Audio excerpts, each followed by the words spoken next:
ओम नमः शिवाय मित्रों, देखिए शिव महापुराण का पाठ करने जा रहे हैं और आज हम हैं जो प्रथम खंड है रुद्र संहिता प्रथम सृष्टि खंड के ये अध्याय नंबर इस 5 नंबर वाले अध्याय पे। तो ये जो है कथा हम पढ़ेंगे और इससे पहले के जो भी अध्याय हैं सृष्टि खंड के और यहाँ पे विघ्नेश्वर संहिता के, तो ये सभी अध्याय आपको मिलेंगे डिस्क्रिप्शन बॉक्स में, उन सब का लिंक मिलेगा। उन पे जाके आप इन सभी अध्यायों को एक करके देख सकते हो। तो अभी हम रुद्र संहिता प्रथम सृष्टि खंड के इस अध्याय पे चल रहे हैं, 5 नंबर अध्याय है। तो यहाँ पे देखिए ये अध्याय पे हम आ चुके हैं। महाप्रलय काल में केवल सद्ब्रह्म की सत्ता का प्रतिपादन, उस निगुण निराकार ब्रह्म से ईश्वर मूर्ति सदाशिव का प्राकट्य, सदाशिव द्वारा स्वरूप भूता शक्ति अंबिका का प्रकटीकरण, उन दोनों के द्वारा उत्तम क्षेत्र काशी या आनंद वन का प्रादुर्भाव, शिव के वामांग से परम पुरुष विष्णु का आविर्भाव तथा उनके साकार से प्राकृत तत्वों की क्रमशः उत्पत्ति का वर्णन। ब्रह्मा जी अब नारद जी को शिव जी की कथा सुना रहे हैं। तो ब्रह्मा जी कह रहे हैं, ब्राह्मण देव शिरोमणे, तुम सदा समस्त जगत के उपकार में ही लगे रहते हो। तुमने लोगों के हित की कामना से ये बहुत उत्तम बात पूछी है, जिसके सुनने से संपूर्ण लोगों के समस्त पापों का क्षय हो जाता है। उस अनामय शिव तत्व का मैं तुमसे वर्णन करता हूँ। शिव तत्व का स्वरूप बड़ा ही उत्कृष्ट और अद्भुत है। जिस समय समस्त चराचर जगत नष्ट हो गया था, सर्वत्र केवल अंधकार ही अंधकार था। ना सूर्य दिखाई देते थे, न चंद्रमा, अन्य ग्रह और नक्षत्रों का भी पता नहीं था। ना दिन होता था, न रात। अग्नि, पृथ्वी, वायु और जल की भी सत्ता नहीं थी। प्रधान तत्व अव्यक्त प्रकृति, यह रहित सूना आकाश मात्र शेष था। दूसरे किसी तेज की उपलब्धि नहीं होती थी। आदृष्ट आदि का भी अस्तित्व नहीं था। शब्द और स्पर्श भी साथ छोड़ चुके थे। गंध और रूप की भी अभिव्यक्ति नहीं होती थी। रस का भी अभाव हो गया था। दिशाओं का भी भान नहीं होता था। इस प्रकार सब और निरंतर सूची भेद घोर अंधकार फैला हुआ था। उस समय तत्सद्ब्रह्म, इस श्रुति में जो सत्य सुना जाता है, एकमात्र वही शेष था। जब यह वह ऐसा जो इत्यादि रूप से निर्दिष्ट होने वाला भावात्मक जगत नहीं था, उस समय एकमात्र वह सत्य ही शेष था, जिसे योगी जन अपने हृदयाकाश के भीतर निरंतर देखते हैं। वह सतत्व मन का विषय नहीं है, वाणी की भी वहां तक कभी पहुंच नहीं होती है। वह नाम तथा रूप रंग से भी शून्य है। वह ना स्थूल है, ना कृश है, ना हश्व है, ना दीर्घ है, ना लघु है, ना गुरु। उसमें ना कभी वृद्धि होती है, ना हर्ष। श्रुति भी उसके विषय में चकित भाव से है, इतना ही कहती है, अर्थात उसकी सत्ता मात्र का ही निरूपण कर पाती है। उसका कोई विशेष विवरण देने में असमर्थ हो जाती है। वह सत्य ज्ञान स्वरूप अनंत परमानंद में परम ज्योतिर्स्वरूप अप्रमेय, आधार रहित, निर्विकार, निराकार, निर्गुण, योगिगम्य, सर्वव्यापी, सबका एकमात्र कारण, निर्विकल्प, निरारंभ, माया शून्य, उपद्रव रहित, अद्वितीय, अनादि, अनंत, संकोच विकास से शून्य तथा चिन्मय है। जिस परब्रह्म के विषय में ज्ञान और अज्ञान से पूर्ण उक्तियों द्वारा इस प्रकार ऊपर बताए अनुसार विकल्प किए जाते हैं, उसने कुछ काल के बाद सृष्टि का समय आने पर द्वितीय की इच्छा प्रकट की। उसके भीतर एक से अनेक होने का संकल्प उदित हुआ। तब उस निराकार परमात्मा ने अपनी लीला शक्ति से अपने लिए मूर्ति आकार की कल्पना की। वह मूर्ति संपूर्ण ऐश्वर्य गुणों से संपन्न, सर्व ज्ञानमयी, शुभ स्वरूपा, सर्वव्यापिनी, सर्वरूपा, सर्वदर्शनी, सर्वकारिणी, सबकी एकमात्र वंदनिया, सर्वज्ञा, सब कुछ देने वाली, उस संपूर्ण संस्कृतियों का केंद्र थी। उस शुद्ध रूपिणी ईश्वर मूर्ति की कल्पना करके वह अद्वितीय, अनादि, अनंत, सर्व प्रकाशक, चिन्मय, सर्वव्यापी और अविनाशी पर ब्रह्म अंतर्हित हो गया। जो मूर्ति रहित परम ब्रह्म है, उसी की मूर्ति चिन्मय आकार भगवान सदाशिव हैं। अवर्चनीय और प्राचीन विद्वान उन्हीं को ईश्वर कहते हैं। उस समय एकाकी रहकर स्वेच्छानुसार विहार करने वाले उन सदाशिव ने अपने विग्रह से स्वयं ही एक स्वरूप भूता शक्ति की सृष्टि की, जो उनके अपने श्री अंग से कभी अलग होने वाली नहीं थी। उस पराशक्ति को प्रधान प्रकृति, गुणवती, माया, बुद्धि तत्व की जननी तथा विकार रहित बताया गया है। वह शक्ति अंबिका कही गई है। उसी को प्रकृति सर्वेश्वरी, त्रिदेव जननी, नित्या और मूल कारण भी कहते हैं। सदाशिव द्वारा प्रकट की गई उस शक्ति के 8 भुजाएं हैं। उस शुभ लक्षणा देवी के मुख की शोभा विचित्र है।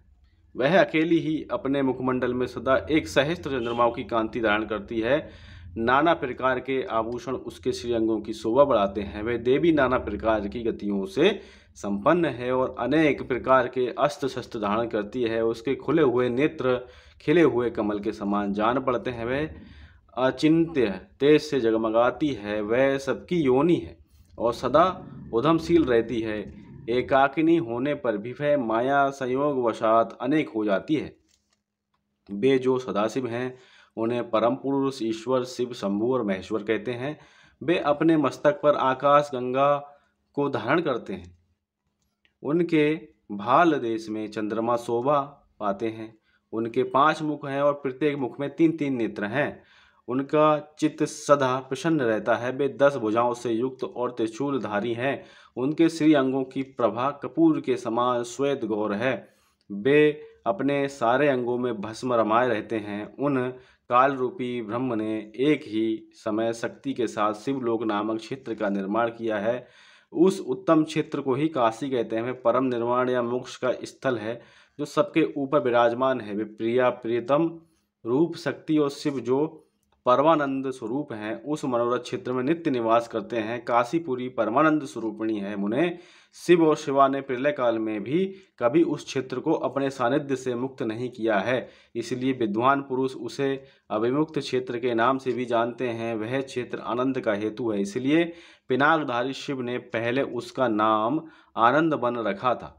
उसके बाद वह अविमुक्त के नाम से भी प्रसिद्ध हुआ। देव ऋषि एक समय उस आनंद वन में रमण करते हुए शिवा और शिव के मन में यह इच्छा हुई कि किसी दूसरे पुरुष की भी सृष्टि करनी चाहिए, जिस पर यह सृष्टि संचालन का महान भार रखकर हम दोनों केवल काशी में रहकर इच्छानुसार विचरें और निर्वाण धारण करें। वही पुरुष हमारे अनुग्रह से सदा सबकी सृष्टि करे, पालन करे और अंत में सबका संहार भी करे। ये चित्त एक समुद्र के समान है। इसमें चिंता की उत्ताल तरंगे उठ उठकर उससे चंचल बनाए रहती हैं। इसमें सत्व गुण रूपी रत्न, तमोगुण रूपी ग्रह और रजोगुण रूपी मूंगे भरे हुए हैं। इस विशाल चित्त समुद्र को संकुचित करके हम दोनों उस पुरुष के प्रसाद से आनंद कानन काशी में सुखपूर्वक निवास करें। यह आनंद वन वह स्थान है जहाँ हमारी मनोवृत्ति सब ओर से सिमटकर इसी में लगी हुई है तथा जिसके बाहर का जगत चिंता से आतुर प्रतीत होता है। ऐसे निश्चय करके शक्ति सहित सर्वव्यापी परमेश्वर शिव ने अपने वाम भाग के 10वें अंग पर अमृतमल दिया। फिर तो वहां से एक पुरुष प्रकट हुआ जो तीनों लोकों में सबसे अधिक सुंदर था। वह शांत था, उसमें सत्व गुण की अधिकता थी तथा वह गंभीरता का अथाह सागर था। मुने क्षमा नामक गुण से युक्त उस पुरुष के लिए ढूंढने पर भी कहीं कोई उपमा नहीं मिलती थी। उसकी कांति इंद्रनील मणि के समान श्याम थी। उसके अंग अंग से दिव्य शोभा छिटक रही थी और नेत्र प्रफुल्ल कमल के समान शोभा पा रहे थे। श्री अंगों पर सुवर्ण की सी कांति वाले 2 सुंदर रेशमी पीताम्बर शोभा दे रहे थे। किसी से भी पराजित न होने वाला वह वीर पुरुष अपने प्रचंड भुजदंडों से सुशोभित हो रहा था। तदनंतर उस पुरुष ने परमेश्वर शिव को प्रणाम करके कहा, स्वामिन, मेरे नाम निश्चित कीजिए और काम बताइए। उस पुरुष की यह बात सुनकर महेश्वर भगवान शंकर हंसते हुए मेघ के समान गंभीर वाणी में उससे बोले। शिव ने कहा, वत्स, व्यापक होने के कारण तुम्हारा विष्णु नाम विख्यात होगा। इसके सिवा और भी बहुत से नाम होंगे जो भक्तों को सुख देने वाले होंगे। तुम सुस्तर उत्तम तप करो क्योंकि वही समस्त कार्यों का साधन है। ऐसा कहकर भगवान शिव ने श्वास मार्ग से श्री विष्णु को वेदों का ज्ञान प्रदान किया। तदनंतर अपनी महिमा से कभी च्युत न होने वाली श्री हरि भगवान शिव को प्रणाम करके बड़ी भारी तपस्या करने लगे और शक्ति सहित परमेश्वर शिव भी पार्षद गणों के साथ वहां से अदृश्य हो गए। भगवान विष्णु ने सुदीर्घ काल तक बड़ी कठोर तपस्या की। तपस्या के परिश्रम से युक्त भगवान विष्णु के अंगों से नाना प्रकार की जलधाराएं निकलने लगी। यह सब भगवान शिव की माया से ही संभव हुआ। महामुने उस जल से सारा सूना आकाश व्याप्त हो गया। वह ब्रह्म रूप जल अपने स्पर्श मात्र से सब पापों का नाश करने वाला सिद्ध हुआ। उस समय थके हुए परम पुरुष विष्णु ने स्वयं उस जल में शयन किया। वे दीर्घ काल तक बड़ी प्रसन्नता के साथ उसमें रहे। नार अर्थात जल में शयन करने के कारण ही उनका नारायण यह श्रुति संपत्त नाम प्रसिद्ध हुआ। उस समय उन परम पुरुष नारायण के सिवा दूसरी कोई प्राकृत वस्तु नहीं थी। उसके बाद ही उन महात्मा नारायण देव से यथा समय सभी तत्व प्रकट हुए। महामते विद्वान, मैं उस तत्व की उपस्थिति का प्रकार बता रहा हूँ, सुनो। प्रकृति से महतत्व प्रकट हुआ और महतत्व से तीनों गुण। इन गुणों के भेद से ही त्रिविध अहंकार की उत्पत्ति हुई। अहंकार से 5 तंत्र मात्राएं हुई और उन तंत्र मात्राओं से 5 भूत प्रकट हुए। उसी समय ज्ञानेंद्रियों और कामेंद्रियों का भी प्रादुर्भाव हुआ। मुनि श्रेष्ठ, इस प्रकार मैंने तुम्हें तत्वों की संख्या बताई है। इसमें से पुरुष को छोड़कर शेष सारे तत्व प्रकृति से प्रकट हुए हैं, इसलिए सबकी सब जड़ हैं। तत्वों की संख्या 24 है। उस समय एकाकार हुए 24 तत्वों को ग्रहण करके वे परम पुरुष नारायण भगवान शिव की इच्छा से ब्रह्म रूप जल में सो गए।